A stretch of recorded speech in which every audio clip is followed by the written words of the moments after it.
Welcome back, you wonderful people who matter so very, very much. I'm W.S. Walker, and when I sat down and really thought about it, thank you for coming to my book reading. Sure, we may not be catching each other's glances as I look up from the page.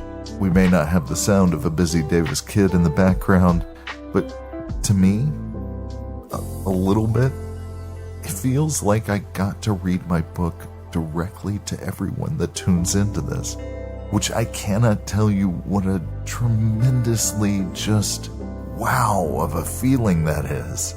So if this episode sounds a little more directed at you in my tone than before, then you only have yourself to blame for making me feel like that. How dare you? Please continue to dare. Thank you for that feeling. That'll be fuel. So quick recap, we know to empty our cups in order to receive what's actually being said. We know that we're really clever when it comes to communicating and sharing ideas and expressing ourselves. And we know our non-verbal communications are body, face movements, and wordless sounds. They're the primary form of expression when it comes to emotions. And we learned that every emotion has its own set of pretty easily recognizable non-verbals, except for one emotion, which is easily argued to be the most important one: love. Now, I'm sure some of you took guesses at it, and it's difficult, isn't it? It's like there's this fog of confusing thoughts when you try to answer that one. So, are you ready to learn the answer to the riddle of the missing sound? No. No, you're not. Not yet. Look, I would love to tell you what the answer is right now. Just lay it out, but I need to pour a bit more into your cup before I can give you that. Or it will not land where I need it to land. It won't have anywhere near the same impact it needs to get you through the punch in the gut that is Chapter 8. That chapter is a giant reveal, and the seconders will know what I'm talking about, and you're going to need a run-up to get through that one. Now, the chapter we're about to read is a bit of a departure from the topic that we closed the last chapter with. It may seem disjointed, but I promise you I am building the foundation of a structure that we can climb to the answer of the riddle. And a whole lot further. We're at the base of the pile. Let me show you the way up. Chapter 2. Cacophony and the Granddaddy Fear. Okay, so first, let's acknowledge a not-so-simple truth. This is a truth that can be pretty scary if you're not ready to hear it. The world that we live our entire lives in is a conglomeration of every single decision made by every single human being that ever lived. They/we have shaped every aspect of tradition, society, entertainment, and knowledge. Whether we want it to or not, every single decision and indecision, because choosing not to choose is still a choice, has an impact, and we, as incredibly gifted as we are as a species, have nowhere near the sight to understand the overall impact of any of those decisions. Regardless, you make decisions and you get to be a part of the shaping of that world for billions of other people. You matter so much. You are a part of so many lives that you'll never even meet, echoing out into the entire future of the human race. Now, we live in a very unique position in dimensional space. We live fully in the first 3 dimensions of space, being 3-dimensional creatures, but we also exist within the most infinitesimally thin slice of the 4th dimension, time. The word now describes a constantly moving position. Imagine all of time at once like a giant sculpture, and our position ever moving through it, marching forward and never reversing its progress. If we lived as fully in the fourth dimension as we do in the first three, we would see time all at once. We'd be able to move freely within it, backwards, forwards, fast or slow. But that's not the existence that was given to us. Either we're moving through it at a consistent rate over which we have no control, or it's moving through us and we still have no control. Either way, everything behind us is still there, left behind as we're pulled along, but every bit as real as what is happening now. We call this position that we're stuck in the present, the trail we leave behind, the past, and what has yet to be revealed from our position, the future. And what is so very fascinating about that particular position is that we find ourselves staring basically into a void ahead of us. A clear-cut path behind us, but no way of seeing what the next moment holds for us and what decisions must be made.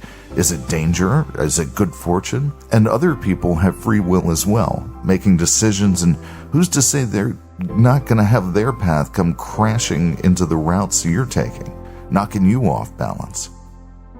We are all effectively blind pilots, but we are clever. And oh boy, are we imaginative.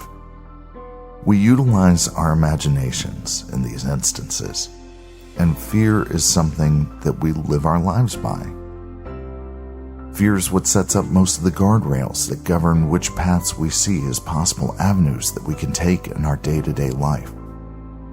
As M. Night Shyamalan once stated, fear is an imaginary world that you build for yourself and that you live by way of its rules.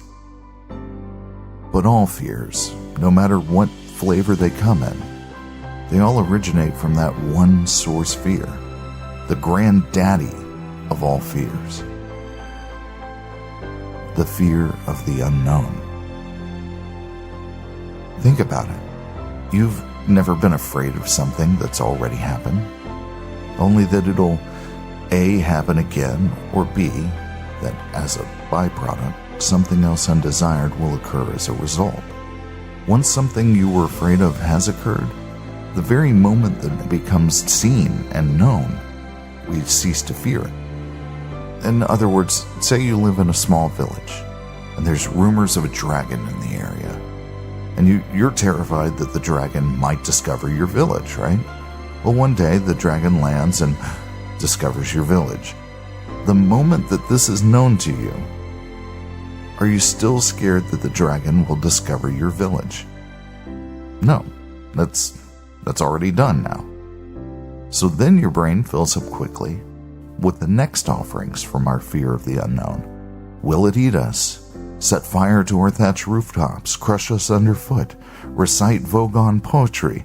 And it doesn't matter if the fear predicted the situation correctly last time.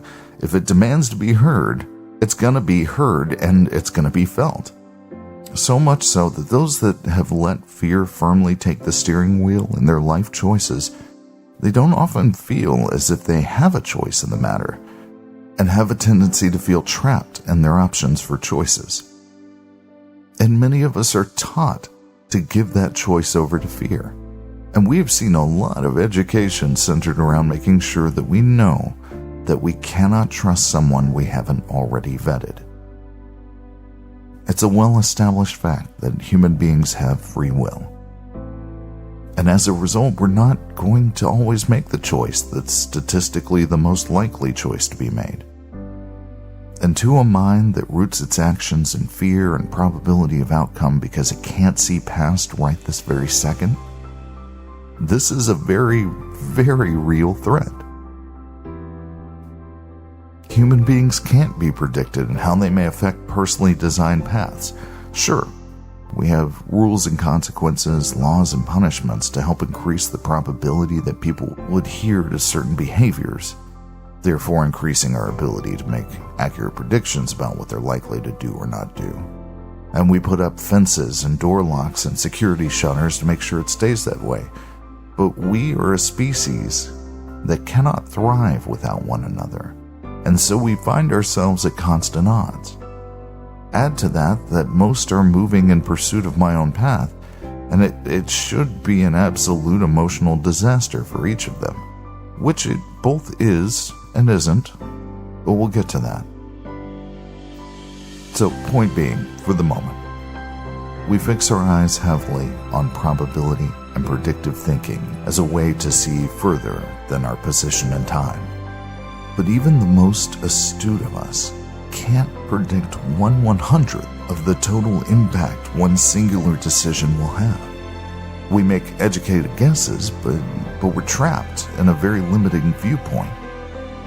You see, our brains are typically somewhat faulty at accurately recording memories, and the future is an unknown, one on which we paint what we predict and hope for, and one on which we project our fears in order to plan for what may come, and then start erecting our life's guide rails.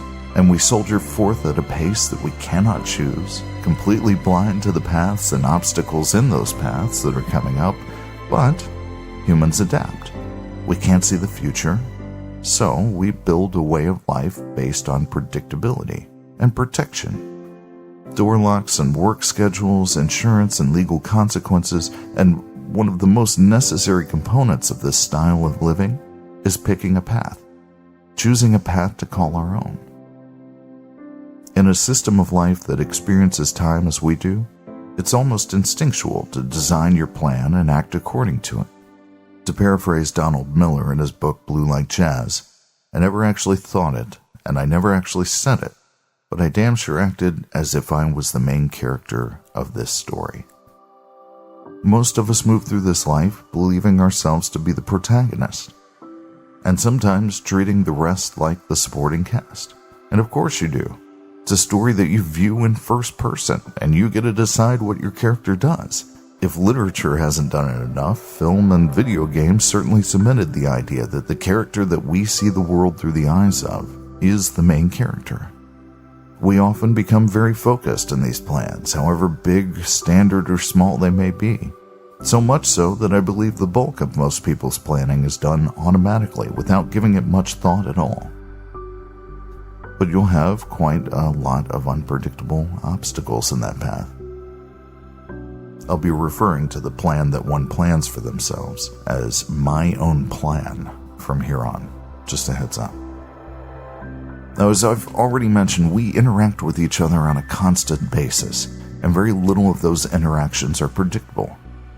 And if what we choose to do, say, or be affects someone else, it effectively alters their own personal experience, their emotional state, or the paths that they now have available to them to choose from, which similarly affects those that they interact with from there on and on and on it goes. And every change and decision that you helped affect bears your signature. You are partially responsible for all of them. Imagine one of those fireworks that fires the large bulb into the air that soon explodes into several fist-sized burning balls. Now imagine each of those balls after a moment explodes into several more of the same size bulbs that in turn explode into several more bulbs. And imagine this continues forever. Each bulb is unique. Sometimes a bulb is a dud, and sometimes it explodes into hundreds or thousands or even millions of bulbs. There is no way to predict how each decision will explode or what harm or benefit it may bring. And with all this focus on the paths we choose for ourselves, that kind of chaotic cacophony of cause and effect can be terrifying. I use cacophony because that fireworks visual is representing just one single action and decision from one person.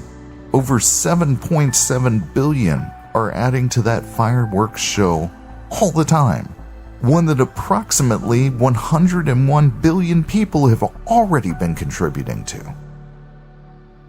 Anyone can affect you without deliberately meaning to, eliminating paths that you would like to take or denying things that you would like to have for yourself.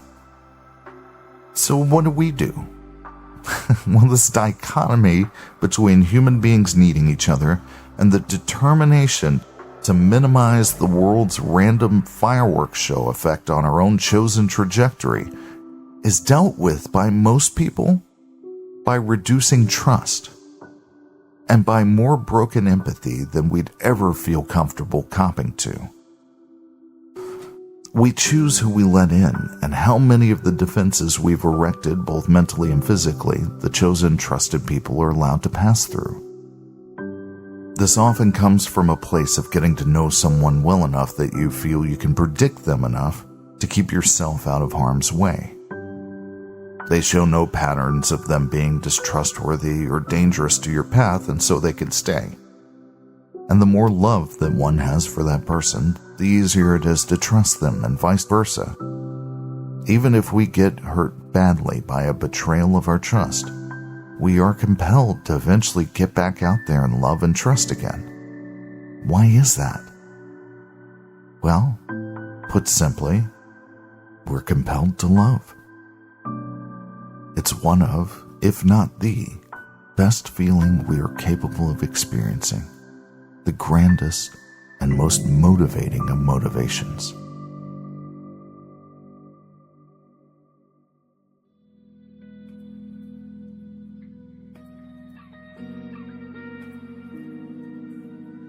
And that's chapter 3. I wanted to start including something at the end of these that people could easily skip past if they aren't interested in hearing anything other than the book being read. But, something fun I could offer.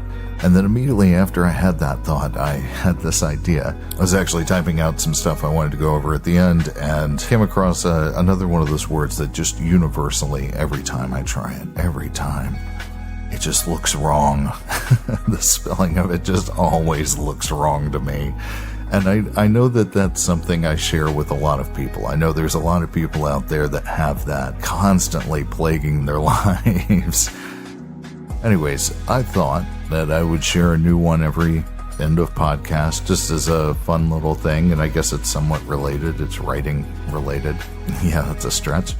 I'll share one of those each time, and I was thinking, I created a subreddit called r/alwayslookswrong. Yeah, no spaces, and drop the one that just plagues your life in there. And let go of it. Let it go into the ether. Let it be read over the airwaves. And I know you know the word I'm talking about. It's the one that you go to spell and you're just, no matter how many times you learn it, you write it out and it looks wrong. And then you try it a couple of ways and then you look it up and you're looking at the word and you're just like, that can't be how they spell that. That doesn't look right. That's the kind of word I want from you guys. And for today, I'm going to give you the one that has plagued me my entire life because I want to swear so bad that I saw it at one point that I learned the spelling of it as LISC at some point. But the word is license, and I don't know why, but it will always look wrong to me. I gotta tell you, I am dying to hear which ones you guys have. Okay, guys, so if you get a chance, jump on r/alwayslookswrong. Find out how many of us share your burden. And that's pretty much it from me. Thanks for coming to my reading. You can check out the YouTube channel at youtube.com/couldhelp. You can contact the podcast at willhelpmail@gmail.com. Come talk about this stuff. Ask questions. Hear what others think at r/thelaughingmatters on Reddit. And you can stay up to date with the show's Facebook page at facebook.com/ICouldHelp. So go get out there and set off some fireworks that just keep bursting. Be sweet. Bye, everybody.